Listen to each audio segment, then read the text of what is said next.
back. Good morning, Dan. Welcome to everybody. We restarted the stream. Who knows if that clears everything up or not? We'll know. Let me know whether it cleared everything up. Wow, it's nothing like a bunch of hiccups in a Tuesday morning stream, right? So we'll see if that works or if it doesn't work. It may or may not work. Looks good. Hell yeah. All right. Some people say it's back. So that's cool. So let's see if it's, I will double check it here to see on my end as well. See if it doesn't bring us back here. Looks like that fixed it. Looks like that fixed it for most people. All right. I don't know if it fixed it for my other channels, but that might have fixed it. Might not have fixed it over on FastTrack's Tube, by the way, because it doesn't look like it's working very well over on FastTrack's Tube. So anyway, we got to push through today. Okay, we got to get through it regardless. Hopefully it's working on all your other channels. This is the side effect when you utilize something like a software that is in the cloud, right? And that's one of those things where we end up having to use a software in the cloud, and if the cloud doesn't get it right, then it screws everything up. So hopefully everything's working and the way it's supposed to be. If not, we'll muddle through it. But thanks for joining me today on Coffee Hour. And we will try to push through the morning blues that we have here on Tuesday. Okay, so anyway, I can promise you that it was not y'all's issue. It was obviously something between here and there, because I went and looked at FastTrack's Tube and it was the same exact way. So I don't know if even FastTrack's Tube is even working. Sounds like they probably have issues up there at EV Mux. The folks at EV Mux, you said you did an upgrade on your system, but it seems like y'all got more problems than before. So again, as always, welcome to Coffee Hour. We don't talk about just the National Electrical Code. We talk about just about anything electrically related. If you got a question, issue, or topic you want to talk about, please feel free to share it with us. We love to talk about all those type of things here on Coffee Hour. As always, do me a favor, let me know your name, where you're from, if you're in our program, all those type of good stuff. Let us know, and we will definitely give you a shout out and do that here. So let's see here. So we have all of our folks that we had earlier. Dan, thanks for joining in. Adam says, hell yeah, it looks like it's back to being okay and clear. Sorry about that nasty one. Let's see here. Good morning. You're most welcome, Richard. I'm a FastTrack student. Absolutely. And thank you. California. We have a lot of students out in California. Don't be afraid, folks, to jump in on the hashtag win to get in on a spin so that you can join us and see if we can give away some goodies or something, or get you in the drawing. The last I checked, the drawing, we have obviously you can get minimalist wallets and register to win some cards. We have voltage drop cards and conductor link cards and coins and things like that. But we also have the software to do estimating and bidding. And that is amazing software. That's probably the best estimating software that I believe is out there, Best Bid Hybrid, the next generation version. So there's going to be a drawing for that. They've got an estimating course as well. It's on there. And so that is going to be in a drawing as well. So thanks to Steve Griffin over at Best Bid Hybrid Estimating, who's donated that to us to be able to have that drawing. And you can get a FastTrack's Tube subscription, that type of thing. So all that type of goodness you can get as well. All right. Now, again, I don't know if FastTrack's Tube is actually working because I did a redo, and I don't know if it freshed it or not. So I don't know. Is anybody from FastTrack's Tube watching? Let me know. Let me know if it works. I don't know if it's working. John, good morning, John. Nothing showing on FastTrack's Tube. Yeah, so I guess the reboot kind of messed it up or something like that. So not sure what's going on with that. So let's see here.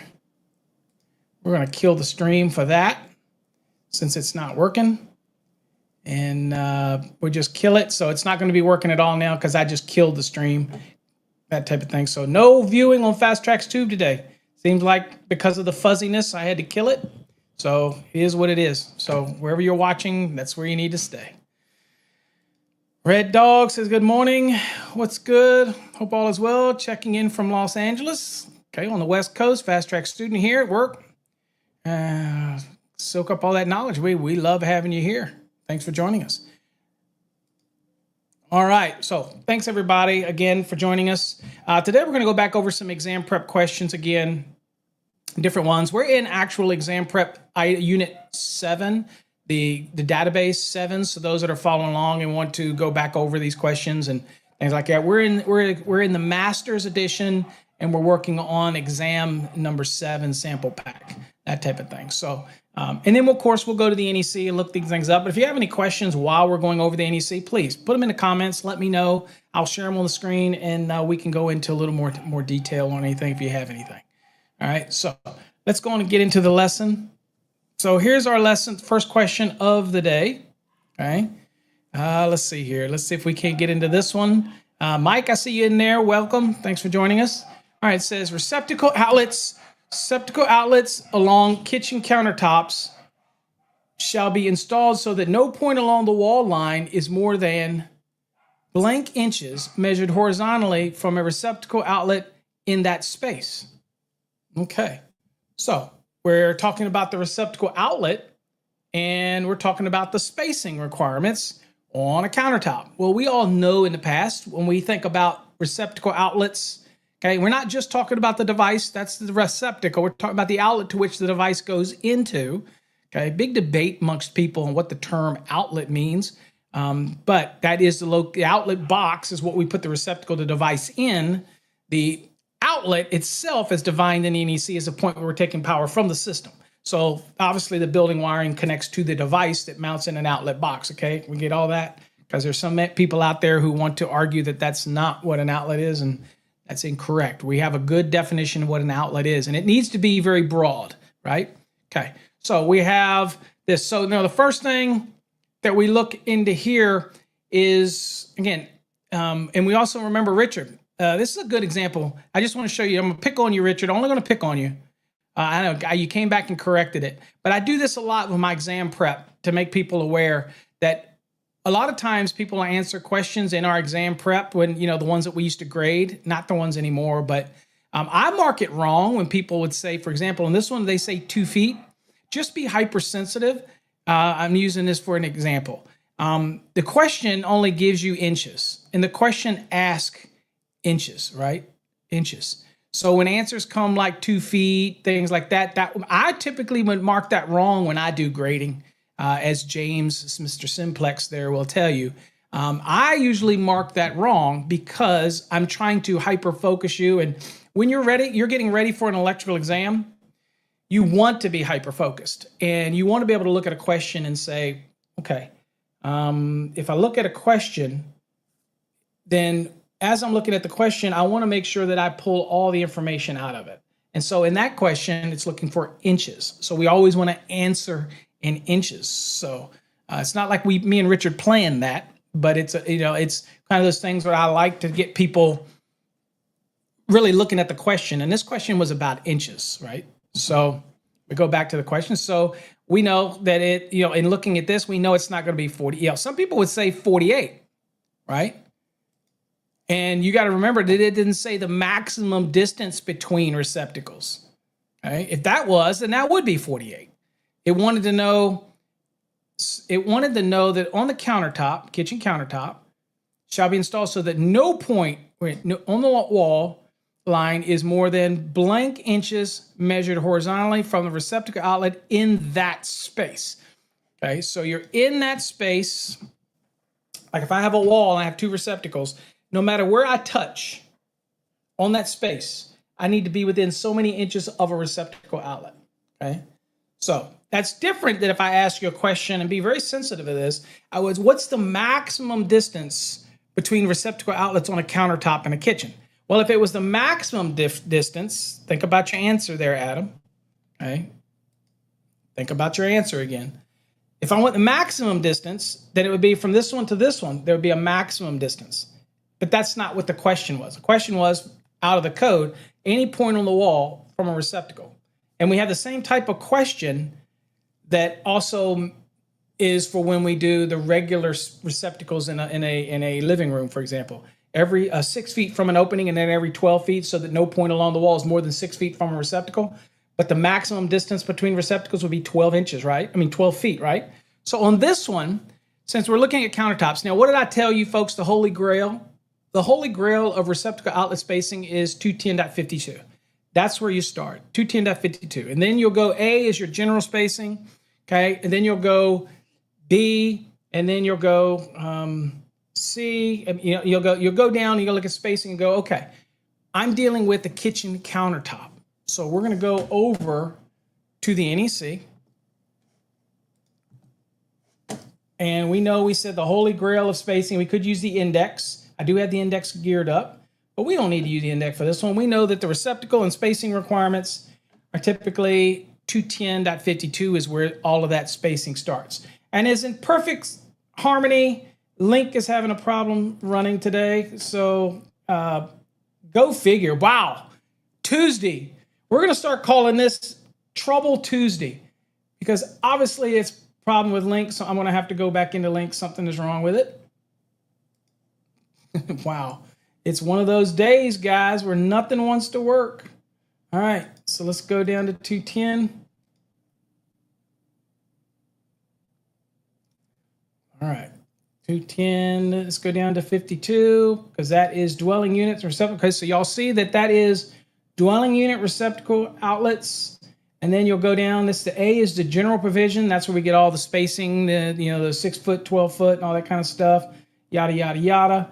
And then you got the small appliance. Well, we're getting down to countertops. All right. So we have the countertop, and here's the wall spacing portion of that. Okay, right here. It says receptacle outlets shall be installed so that no point along the wall line is more than 24 inches measured horizontally from a receptacle outlet in that space. So that was pulled exactly from the NEC to answer this question. So obviously the answer here is 24. Okay. So my tip on this one, and we'll see the code reference right there, 210.52C1. Okay, so my tip on this one is that anytime you see something about receptacle outlets and it talks about kitchen, talks about any place in the like dining rooms or living rooms or whatever the question, then yeah, Fast Tracks. I turned off Fast Tracks Tube, Paul, because it was because when I restarted it, it seemed like it didn't restart the engine to send it out. So I just killed Fast Tracks Tube today. As far as the video thing, okay. The regular site's working. It's just the video thing. I killed it because it wasn't. For some reason, when I had to restart, y'all were getting a fuzzy screen. So I don't know. It's the signal. So when I killed it and restarted it, it killed it. And there's no way to restart that stream once it's gone. So no Fast Tracks Tube videos. No Fast Tracks Tube live stream today. Okay. It's just the hiccups of the internet, I guess. So anyway. So the tip is to remember when you see something when it talks about kitchens, it talks about the wall space, know to start your journey in 210.52. That's where you start the journey, okay? And then that's the best place to remember. That's the little tip for that. Receptacle outlets, location, spacing, think in your mind, 210.52, it's got to be my starting point, okay? All right, that's the little lesson for today. All right. Let's go on to the next one here. All right. Okay, so this one says photovoltaic systems with PV system DC circuits operating at blank VDC or greater between any two conductors shall be protected by a listed PV arc fault circuit interrupter or other system components listed to provide equivalent protection. What do you think there? So kind of want to think. So the first thing I'll tell you is my trigger. I'll give y'all a second. See if you can find this one in your, look it up and see what answers you give me, A, B, C, or D. Okay, A, B, C, or D. look it up, let you try it here a little this morning, and then I'll be dissecting down. But here's my first hint of the day. Obviously, it's talking about PV. There is a specific article that deals with PV. Bold scanning will probably help you the best here, because you could go into the index and look under photovoltaic and whatnot, but this is a very detailed question. But you're looking for voltages, and you got triggers in here. You got protected by listed arc faults, so its question is about arc fault or some other system, so it's very detailed. So my recommendation would be to bold scan, but you know what article to go to, right? So let's see who can get it. And yes, don't forget to do the hashtag win in there. Bear with me for a second.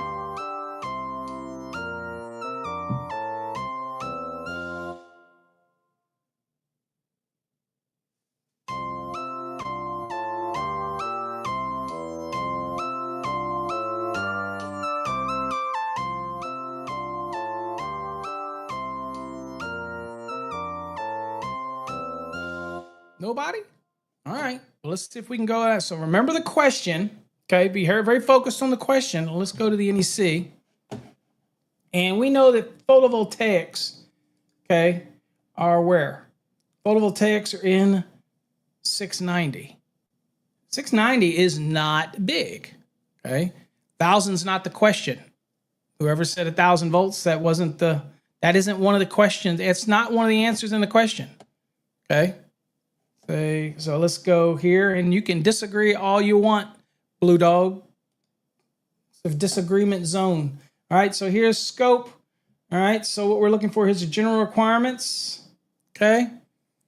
And let's see here. Let's scan here. We got alternating. That's not what we're looking for. Circuit requirements. There's the maximum voltage. Okay, so here is, let's see, what is this under? 7. Okay. So I don't see any of the voltages that we had in the question there. DC to DC, I don't see that being it. Sizing, it's not a sizing of the circuit question. Let's bold scan real quick. Overcurrent, it wasn't about overcurrent protection. Let's go arc fault protection. Okay, so that was in the question. Okay, all right. So that was in the question, and then let's see here that it says, right here, photovoltaic systems. Again, I see one of the answers that was in the question. And then I remember that it said something about 2 conductors protected, listed, arc fault, or other system. So this is what drew my attention, the voltage, which was one of the answers in our question. Okay. All right. So 80. And then I just give it a quick scan down to see if there's anything else. And this is rapid shutdown. It has nothing. So this is dealing with AFCI. If we go back and look at the question was, had 80 was one of the answers.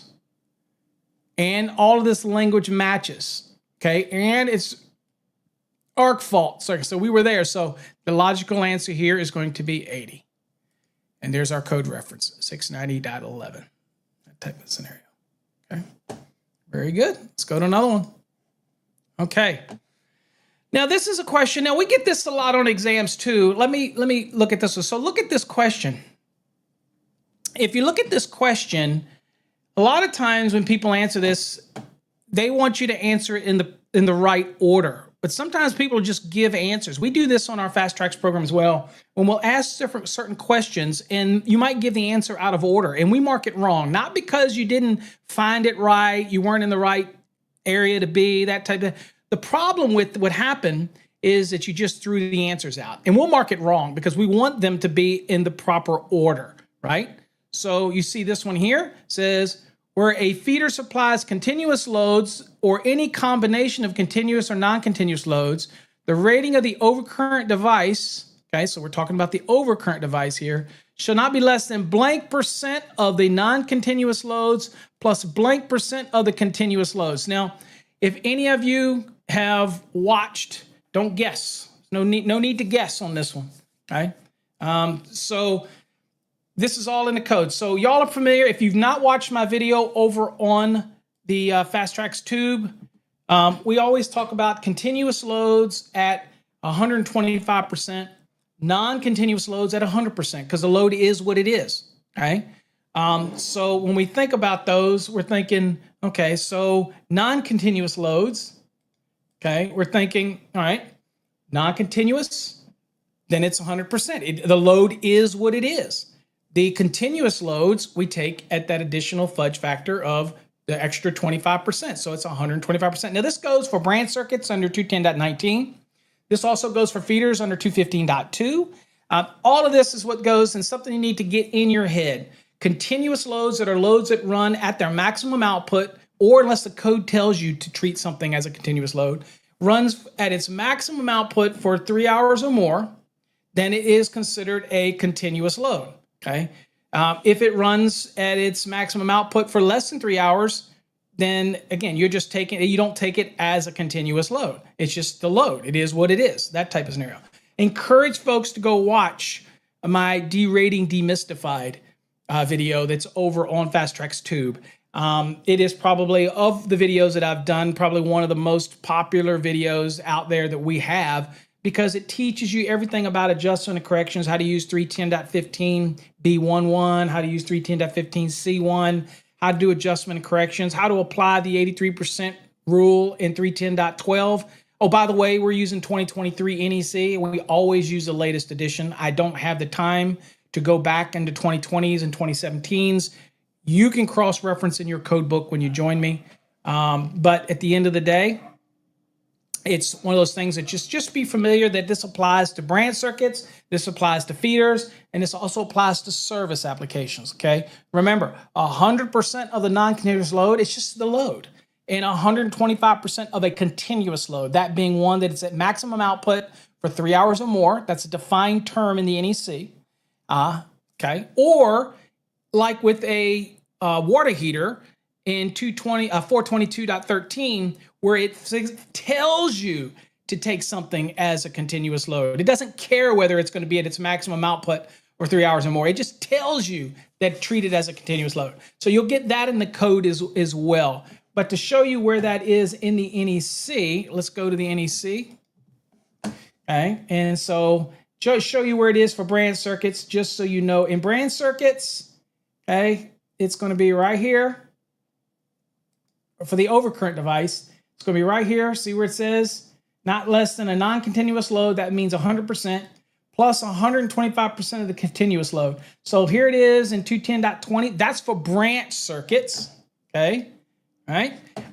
And actually, it's .2 would be the one in for feeders. 215.2 is where you're doing the conductor size, but it would be 215.3, I believe, for the overcurrent when it comes to feeders. So I kind of said .2, but that would get you in the right location. So for feeders, right, if you were doing the circuits and you're doing continuous loads and non-continuous loads, that's where you get the 125% for continuous and 100% for non-continuous. But when you're looking at the overcurrent device, it's actually be 215.3 right here, and it says the same thing. The rating of the overcurrent device shall not be less than the non-continuous load. That means just whatever the load is, 100%, and then 125% of the continuous load. Okay, all right. So that's your general information. So it's important how we answer this one. Okay, it wouldn't be this one, 125 and 100. Okay, it would be 100 and then 125, because that's this one and this one. So it's all about the sequence. How many of you have been a Fast Track student and have been nailed from me when I was doing the grading when you did it out of sequence? I know James will say, me, I have. Okay, so there's our reference, 215.3. There you go. So yeah, so remember, overcurrent devices, 210.20 for branch circuits for the overcurrent device. For feeders, it would be 215.3 for the overcurrent device, but it mirrors the 215.2 for conductors, and it also, for branch circuits, it mirrors 210.19. Okay, so all of that kind of does the same thing. So just remember, continuous loads, okay, 125%, non-continuous loads, 100% in the load count. Very good. All right, let's go on to another one. Got any questions? Feel free to put them in the comments. I'm more than happy to answer anything on this topic. I love answering adjustment and correction questions for people, because it seems to be one of the hardest aspects of the NEC is for people to grasp a lot of these concepts. So more than happy to try to answer them for you. All right, next question. A vertical clearance for communication cables over rooftops shall be at least what? And it looks like it's in feet. Okay, looks like it's in feet. So you have your answers to use as references when you go look it up. But we're looking for vertical clearances, and it's for communication over rooftops. Okay, so you might think, oh, where'd I go? Now, the first trigger for me, is this right here. It's a communication cable. And communication cable in the 2023 has its own general requirements, right? And Mook just throws an answer out there. Give me a code reference, Mook. And so we can go look. I'll give you all a second to look this one up and let me know what you think. Let's go.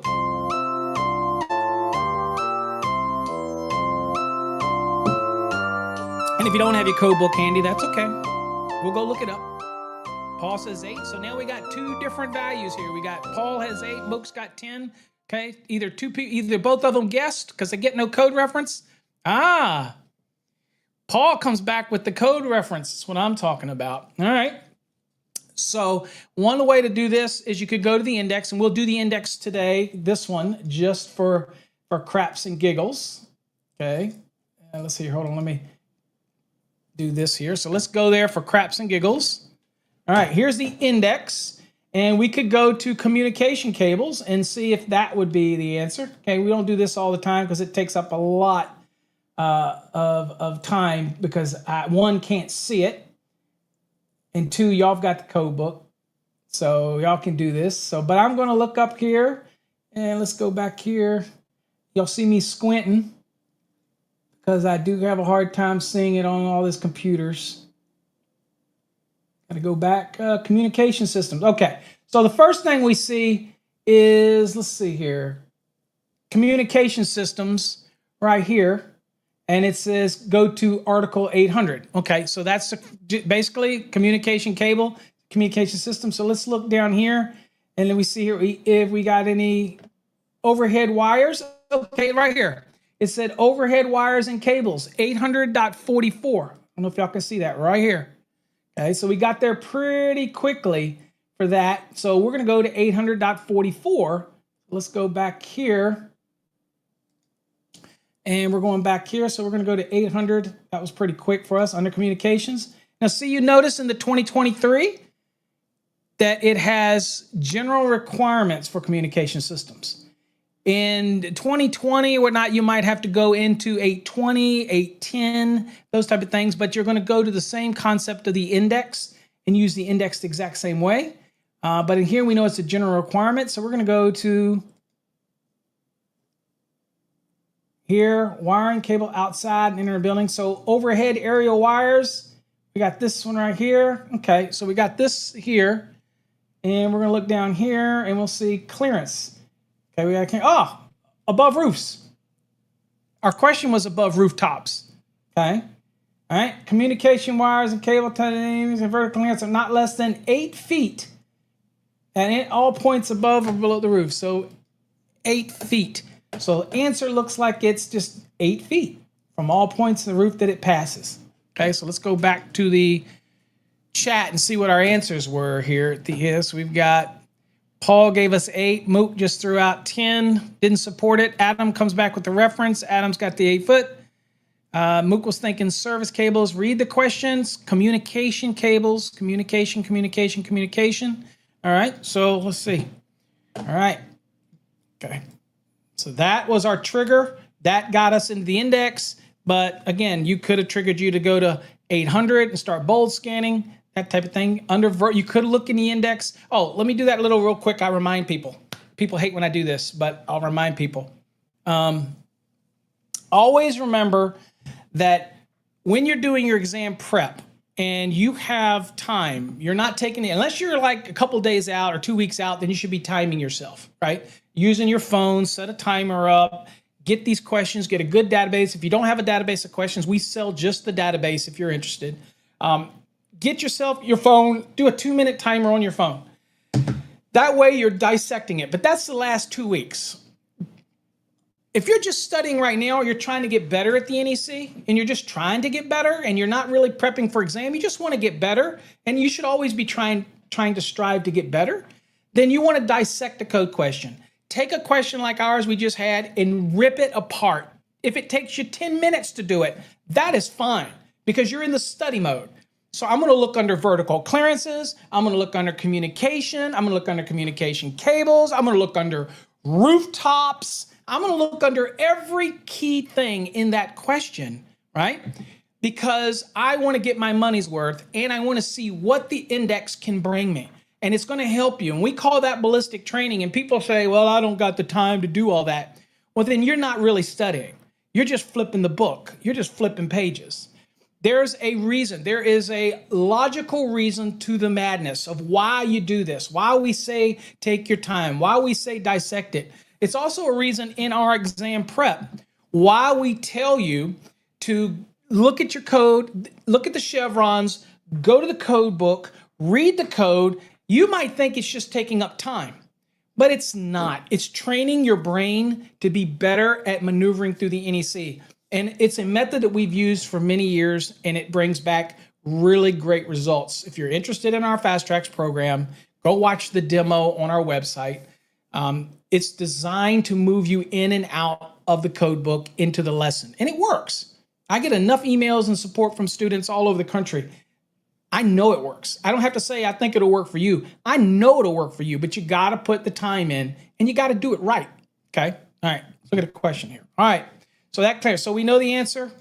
It's 8. And there's our reference 800.44b. Kicking it. Y'all are doing good. Oh, real quick. Let's do some giveaways.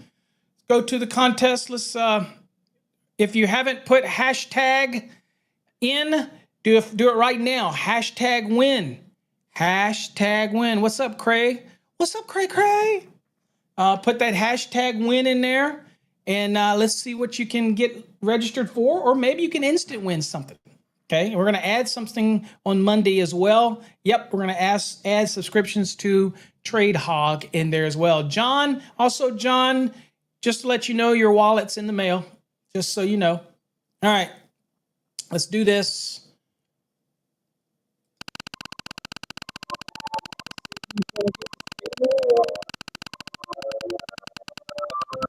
By the way, if you're over on TikTok watching behind the scenes, watching me chaotically push buttons, then come on over and join us on the live stream. Can't go to Fast Food seems to be down for some reason because I killed it. That's why it's down. All right, John Bostic. What's up, John? Glad to have you here, John. All right, it's Bostic, right? Okay. Now, here you go. Let's see here. Let's just spin this sucker for John and let's see. Yes, you did, John. You did get the email. There you go. Looks nice. I think I shared a picture of it with you. Positive thoughts. Moser Electric, baby. Positive thoughts. Nail this sucker. Make the dreams come true. I'm all about dreams coming true, guys. Being successful. All right. John, you got a year subscription to Fast Tracks Tube. That's our exclusive video platform. So all you got to do, John, is go to fasttrackstube.com. That's fasttrackstube.com. Go up there where it said members. Click on the members and do a free membership. Sign up, and we will elevate you. Okay. Free 12-month subscription. You won that. Congratulations. All right. Let's spin it again. See who else can get in on some free goodies. Yes, I do, Angel. I do have some tips for you here at the last minute. Hold on a second. Let's give away something. And Angel's taking his exam today, so I'm going to give him some tips. At this point, you're going to harsh reality. Let me get this register real quick. So hold tight. I'm running out of space, guys. Registering so many people. Dude, I love it. All right. So Alberto V. Hey, Alberto, I think you already have a Fast Tracks Tube subscription. So we're going to spin again for you. I think you already have that. I think I've already given you that. And my memory might be going, but I think you've already won that.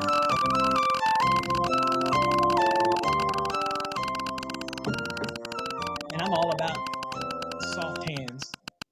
Yeah, Blue, I got soft hands. I'm a pussy. I'm I don't do work anymore, Blue. You're right. I'm weak. I just teach it. I can't do it. I get you, Blue. I get you. Always the one out there.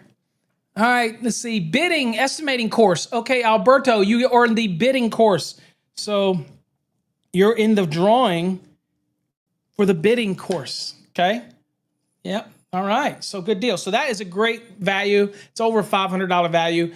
Teaches you what you probably need to know for estimating, bidding, understanding how to do man hours and manipulate man hours and all that other kind of stuff. So absolutely a great value. I want to take that as well, even though I've had a course similar.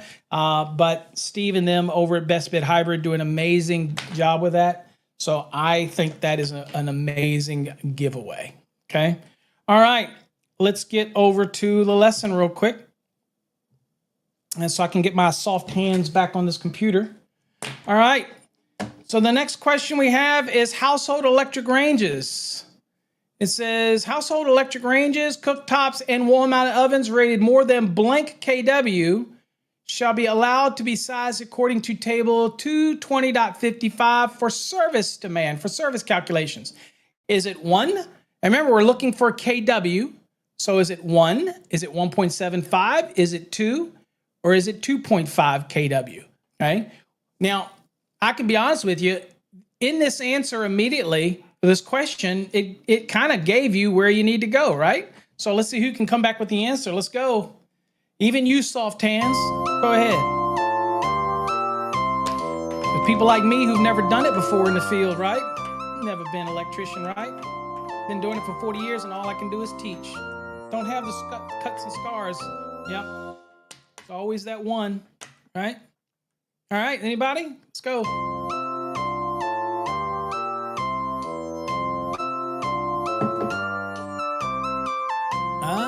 Paul says 1. No. You sure? Go look. Go look. Okay.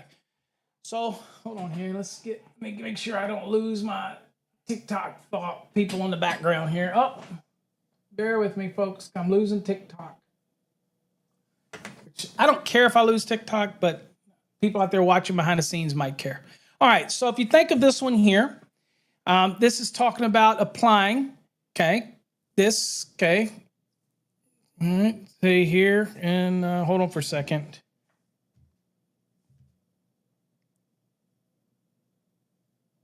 Okay. All right, so I had a call come in. All right, so in this scenario, it already tells you to go to table 220.55, right? So you would go look at table 220.55, or you can look at 220 in general. The table is referenced in 220.55, but we're talking about electric range, cooking, counter-mounted, all these type of things. And we know that if you've done range calculations and you're using 220.55, that we have a table that we can utilize to apply some additional demands. But there's a starting point for the use of this table, okay? So in that starting point, we have a value in kW that we have to use. So let's go to the NEC. All right. And let's see here. So we're going to 220. All right. And we know that we're going to go down to where we deal with ranges. That's 220.55. That is something that we don't even need to go to the index. You should commit this to memory. If you're doing a standard calculations like we did last week, we went over standards, all that kind of thing. When you're thinking of ranges, you need to remember 220 calculations.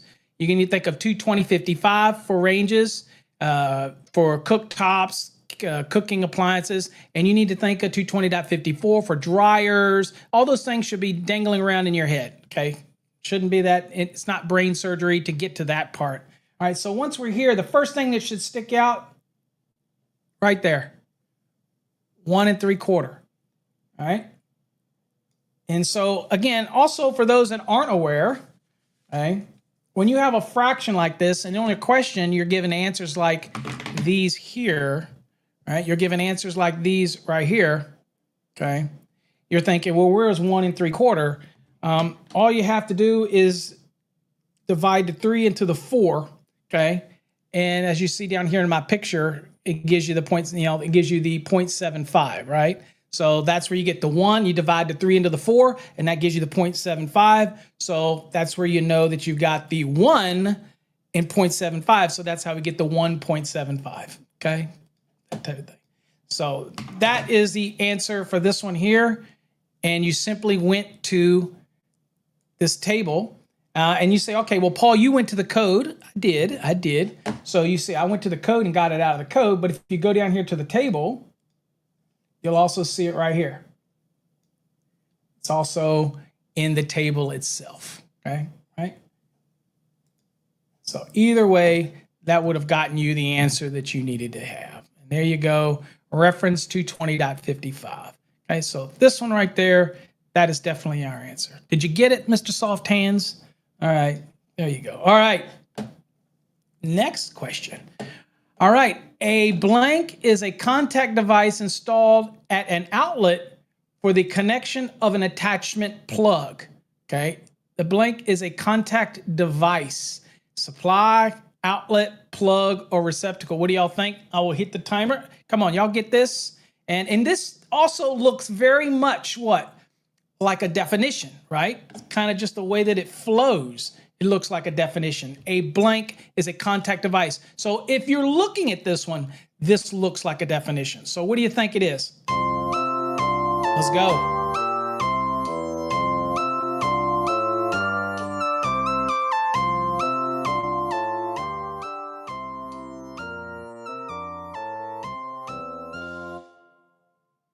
Y'all get it? Do it again.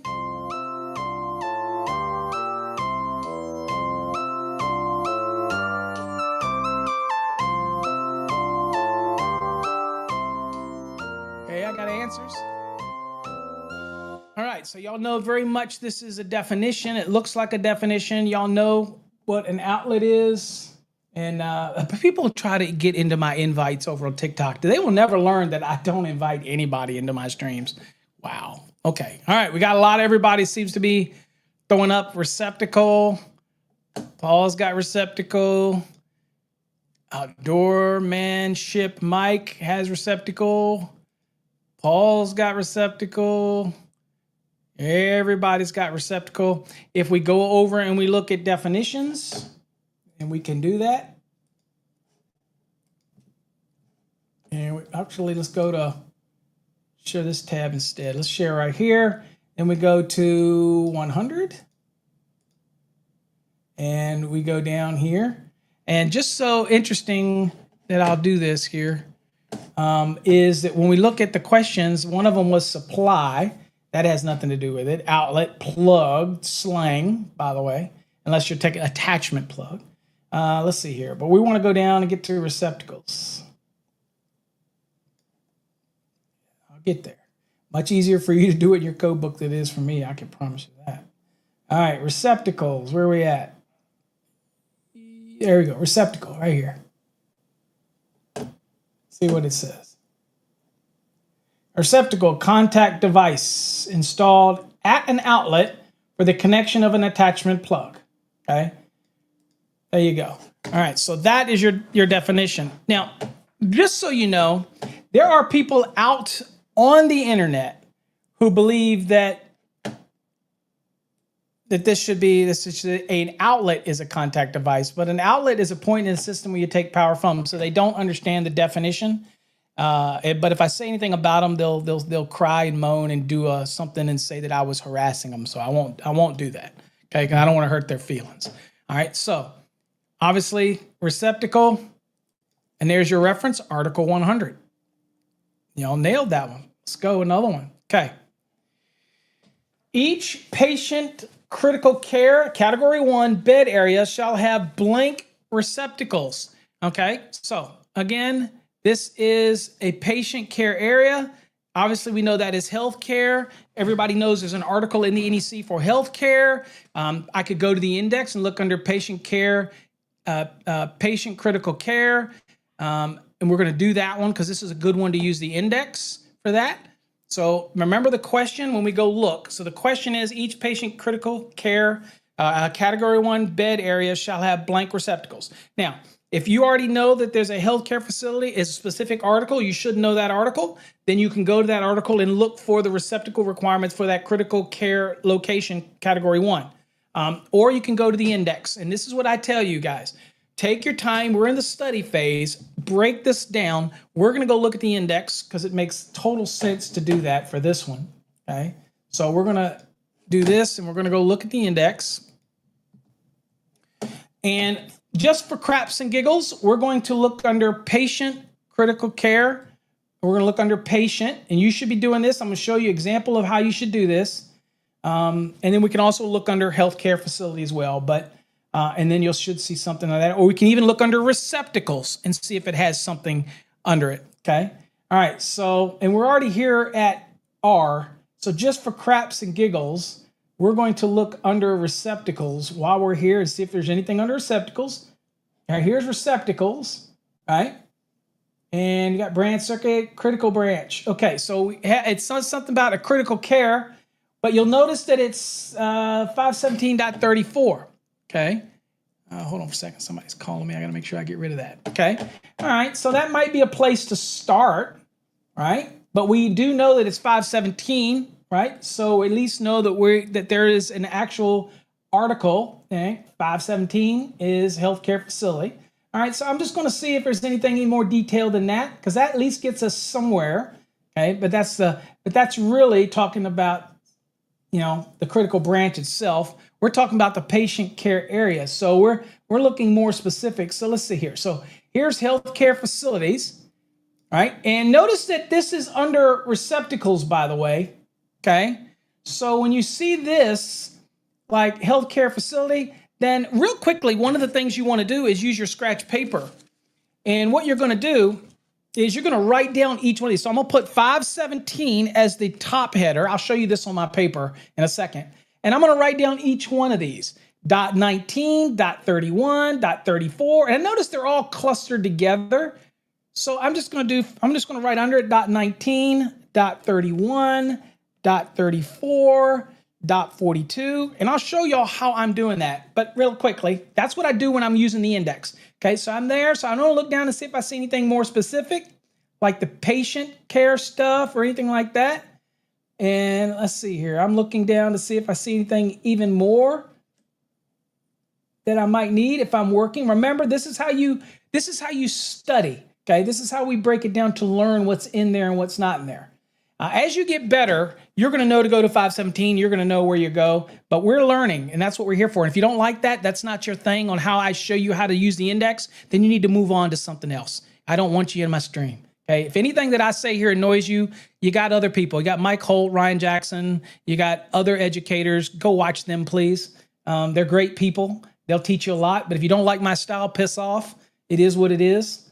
I'm not here to make people like me. Okay. All right. So the next thing here is, okay, let me go look real quick at P, and let me see if there's anything under patient care as I'm learning. So I want to go up under P, and here's patient care vicinity. Okay. So let's go up here.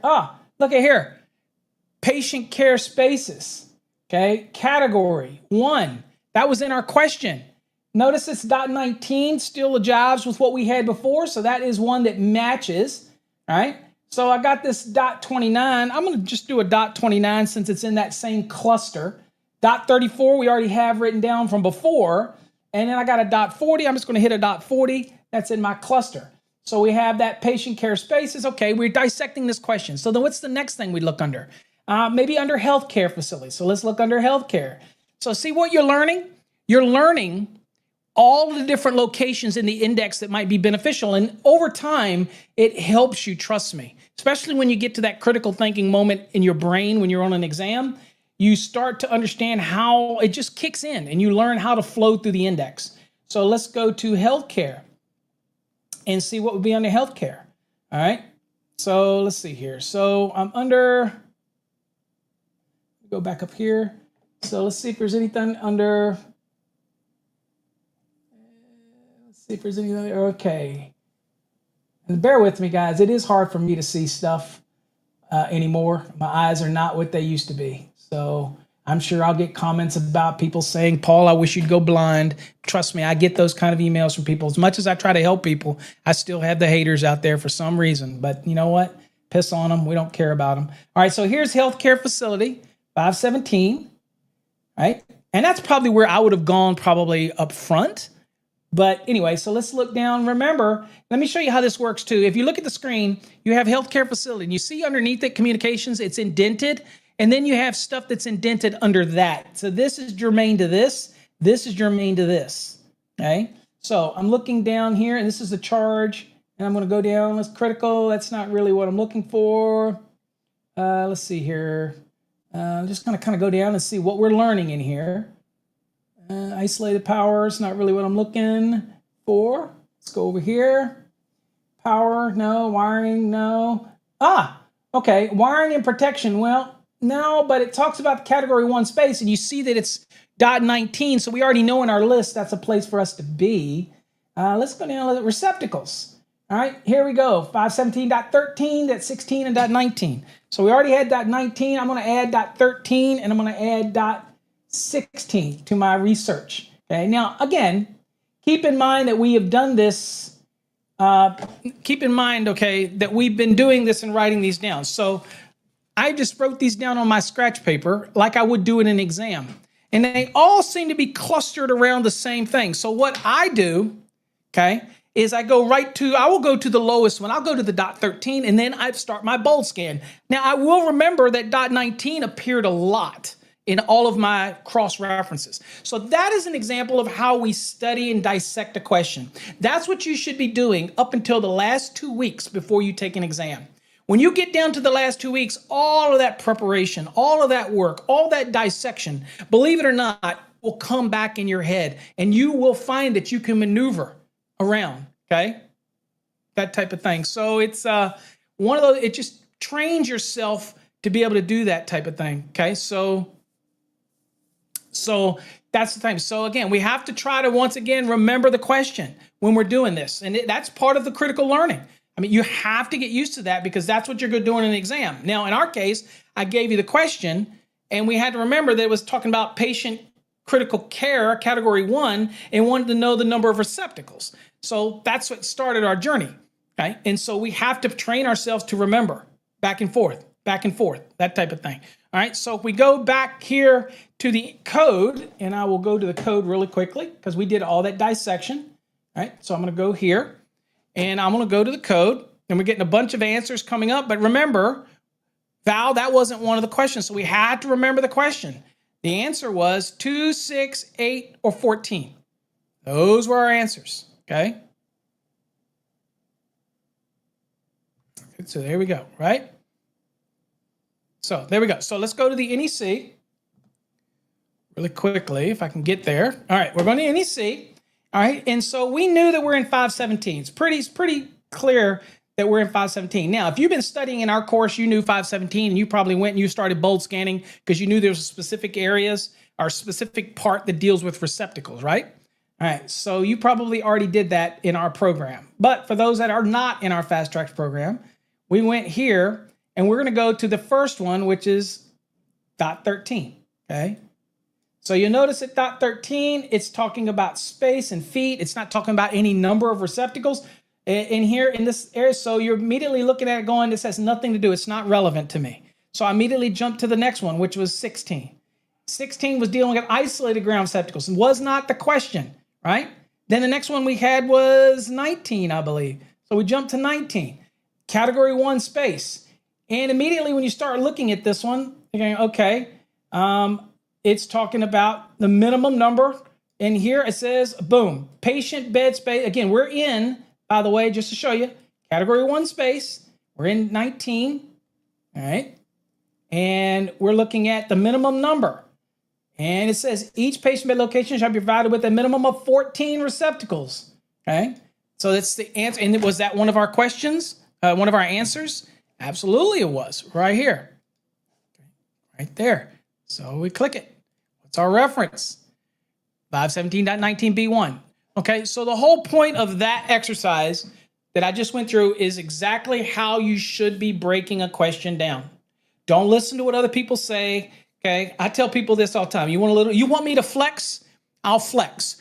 All of the educators that you listen to are not serving on code panels, with the exception of Ryan Jackson. Okay, go to the front of your code book. You'll see my name twice. I would not teach you this method. You can go listen to the people that write books, other books, write documents, whatever. Do they serve on code panels? No. Okay, so I'm giving you my best way to tell you how to study leading up to an exam and how you can retain it.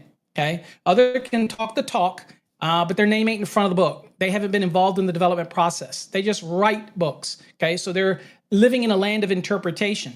I live it and breathe it every day. I work for a major manufacturer. Okay, I deal in codes and standards 24/7. I work on courses. I help develop. I write blogs. I write books. I have been served on exam development to write questions for exams. So when I'm telling you there's a method to study, I'm telling you this is the method to study. Okay? There's other ways you can flip if you want, but our programs systematically work you through the code. And we're not reinventing the wheel. Okay? We base our program on Charles Miller's book, Illustrated Guide. That's what we base our program on. And with our unique partnership with Cengage, we're able to bring it to life with our use of being able to use Cengage. And then what we do is we create the Fast Track system, which basically has the chevrons. You go to the code book. We have the ability to ask questions right inside of the course using Fast Tracks Interact. Then you also get, if you get the enhanced, you get Fast Tracks Tube. So again, there's so many other resources there. That is the system. We're not reinventing the wheel here. Okay, it's a system. Okay, all right. So there you go. There's that question. Let's spin the wheel and give a couple more things away here. We want to do that. So make sure you do #win, and we're going to give some stuff away. Let's go.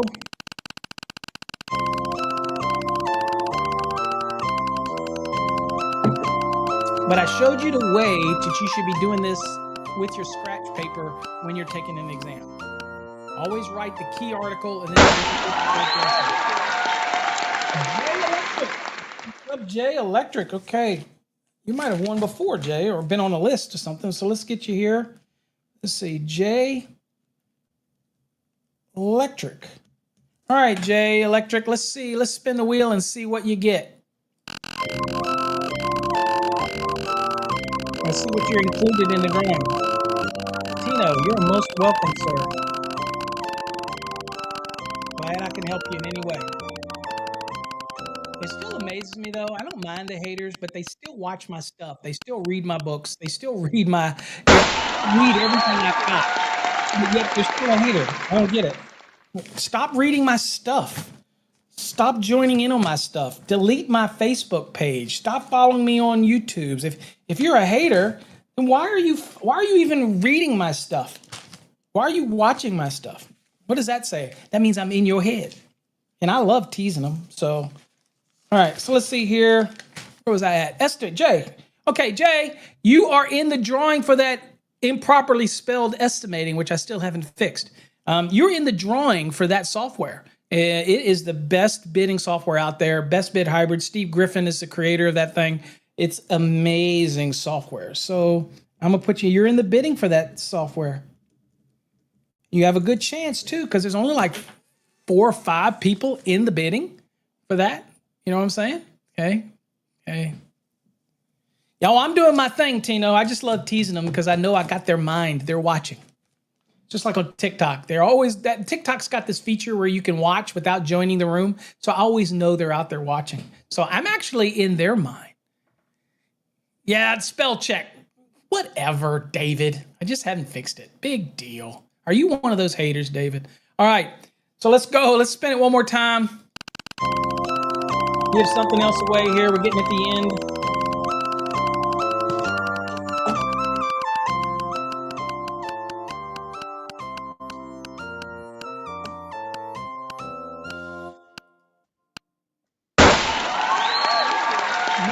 Melting toast.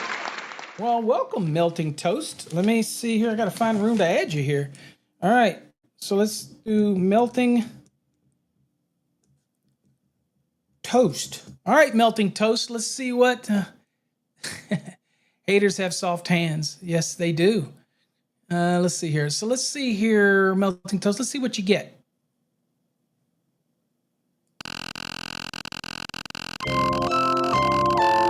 Unique name, Melting Toast.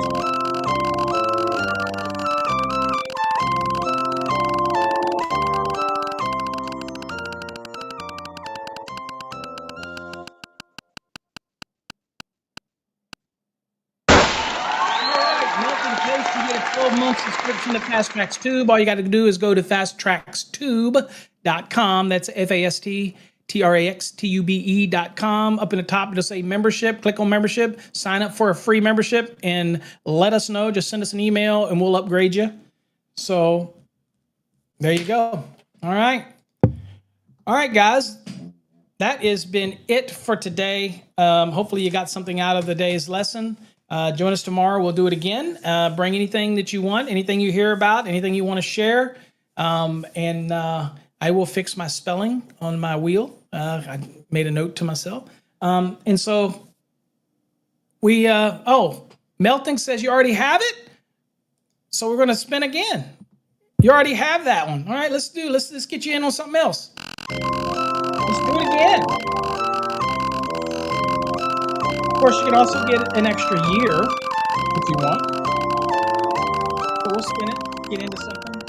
Chances are you'll get picked again if you join us on the morning show, and you'll win it again. So.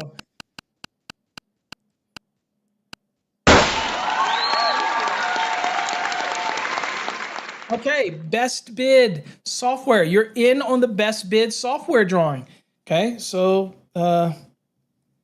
that is awesome. Getting you in on that drawing. That is the best estimating software flat out. Oh, excuse me, this is the course. I'm sorry, this is the course. I know you were thinking, dude, I want the best bid software. This is the course. This is the estimating and bidding course that you're in the drawing for that. This is what I'm going to take. Okay, that type of thing. Okay, so what's up, Ronbo? Thanks for joining us this morning. Thanks for dropping in. Okay, so we're always here. Drop in any morning, 8 a.m. Eastern time. We're always here, folks, Monday through Friday. All right, there you go. I got you listed for that course there, Melting Toast.